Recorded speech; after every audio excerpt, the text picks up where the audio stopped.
ఆకాశములు సృజించిన యెహోవా వలననే, యెహోవా వలననే. చదవండి 121 దావీదు కీర్తనలో ఆ మాట మనం చదువుతాం. 121:1లో చూసారా తనకు రాసిన మాట మీరు గమనించినట్లయితే, కొండల వైపు నా కన్నులు ఎత్తుతున్నాను, నాకు సహాయం ఎక్కడ నుంచి. 121:1 కొండల తట్టు, ఈ కన్నులు ఎక్కడ ఎత్తుతున్నావు?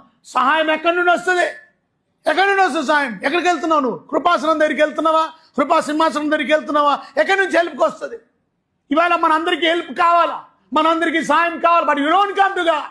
నువ్వు దేవుని దగ్గరికి రావు, దేవుని సన్నిధికి రావు.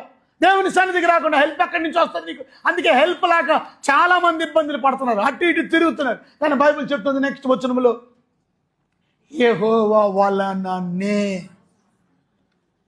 వలననే అంటే అర్థం ఇంకొకరి వలన సహాయం దొరకదు నీకు. Only through Jesus. యెహోవా వలననే నాకు సహాయం